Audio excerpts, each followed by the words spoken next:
ತೆಂಗಿನ ಗರಿಯಲ್ಲಿ ಈ ಥರ ಪಟ್ಟಿ ಮಾಡೋದು ನೋಡೋಣ. ಈ ಥರ ಪಟ್ಟಿನ ನೀವು ತೋರಣಕ್ಕೆ ಯೂಸ್ ಮಾಡ್ಬೋದು, ಇಲ್ಲ ಯಾವ್ದಾದ್ರು ಅಲಂಕಾರ ಮಾಡುವಾಗ ಬಾರ್ಡರ್ ಥರ ಕೊಟ್ಕೋಬೋದು, ಚೆನ್ನಾಗಿ ಕಾಣುತ್ತೆ. ಈಗ 2 ಗರಿಗಳನ್ನ ತಗೊಂಡು ಹೀಗೆ ಒಂದಕ್ಕೊಂದು ಈ ಥರ ಮಾಡಬೇಕು. ಒಂದು ಮೇಲೆ ಒಂದು ಕೆಳಗೆ ಈ ಥರ ಬರಬೇಕು. ಈ ಥರ ಇಟ್ಕೊಂಡಾದ್ಮೇಲೆ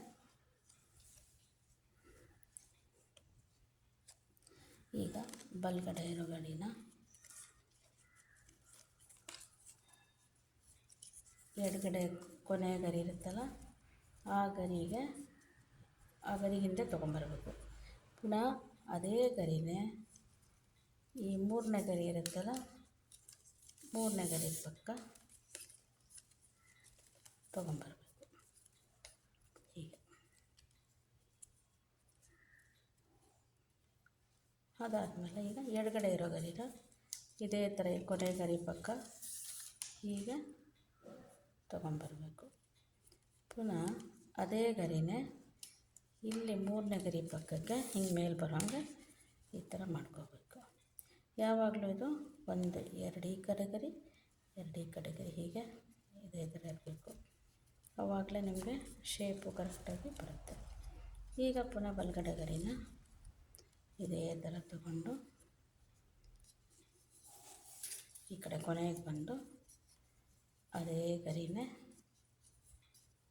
ಈ ಥರ 3ನೇ ಗರಿ ಮಧ್ಯೆ ಹಿಂಗೆ ತೊಗೊಂಬರೋದು. ತೊಗೊಂಬಂದಾದ್ಮೇಲೆ ಈಗ ಎಡಗಡೆ ಇರೋ ಗರಿನ ಈ ಥರ ಕೊನೆಯ ಗರಿ ಮಧ್ಯೆ ತಗೊಂಡು ಪುನಃ ಅದೇ ಥರ ಈಗ ಈ ಗರಿ ಮಧ್ಯೆ ಹೀಗೆ ತೊಗೊಂಬರ್ಬೇಕು.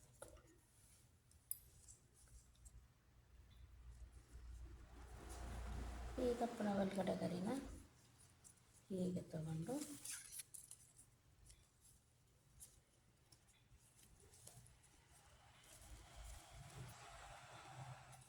ಹೀಗೆ ಮಾಡಬೇಕು.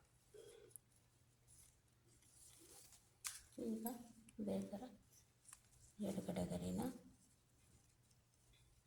ಈ ಕೊನೆ ಗರಿ ಕೆಳಗಡೆ ಹೀಗೆ ತೊಗೊಂಡ್ಬಂದು ಅದನ್ನು ಉಲ್ಟಾ ಹೀಗೆ ಮಾಡ್ಕೋಬೇಕು.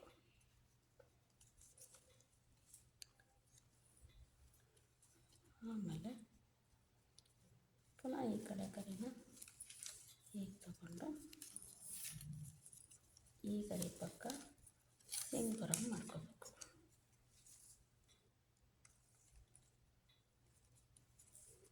ಈಗ ಎಡಗಡೆ ಇರೋ ಗರಿ ತಗೊಂಡು ಹೀಗೆ ತಗೊಂಡು ಈ 2 ಗರಿ ಮಧ್ಯೆ ಹೀಗೆ ತರಬೇಕು.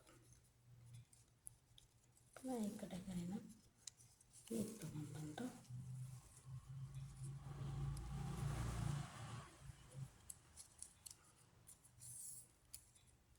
ಹೀಗೆ ತೊಗೊಂಡ್ಬರ್ಬೇಕು. ಪುನಃ ಈ ಕಡೆ ಕೊನೆಯಲ್ಲಿರೋ ಗರಿನ ಹೀಗೆ ತಗೊಂಡು ಈ ಕಡೆ ಕೊನೆಯಿಂದ ಪುನಃ ಅದನ್ನೇ ಒಂದೇ ಗರಿನೇ ಈ ಕಡೆಗೂ ತೊಗೋಬೇಕು, ಮೇಲೂ ಬೆಂಡ್ ಮಾಡಬೇಕು. ಪುನಃ ಈ ಕಡೆ ಗರಿನ ಹೀಗೆ ತಗೊಂಡು ಹೀಗೆ ಬೆಂಡ್ ಮಾಡಬೇಕು.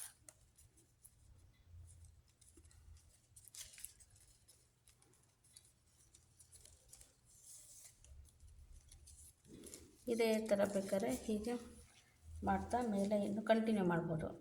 ಇಷ್ಟಕ್ಕೆ ಕಟ್ ಮಾಡಿ ಹೊಸ ಗರಿ ಸೇರಿಸ್ಕೊಂಡು ಕಂಟಿನ್ಯೂ ಮಾಡ್ಬೋದು.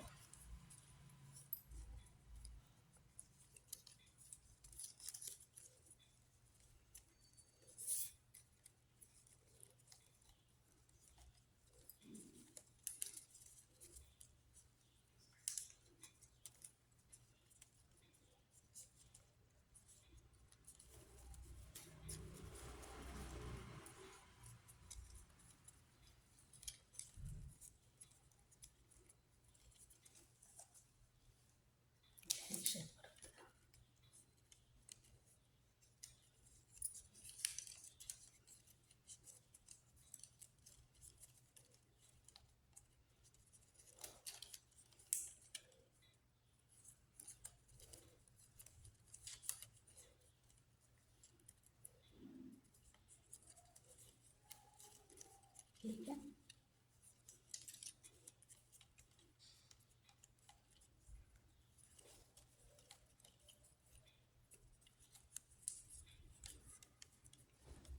ಸಣ್ಣ ಗರಿ ಆದಾಗ ಸ್ವಲ್ಪ ವ್ಯತ್ಯಾಸ ಆಗುತ್ತೆ ಶೇಪು.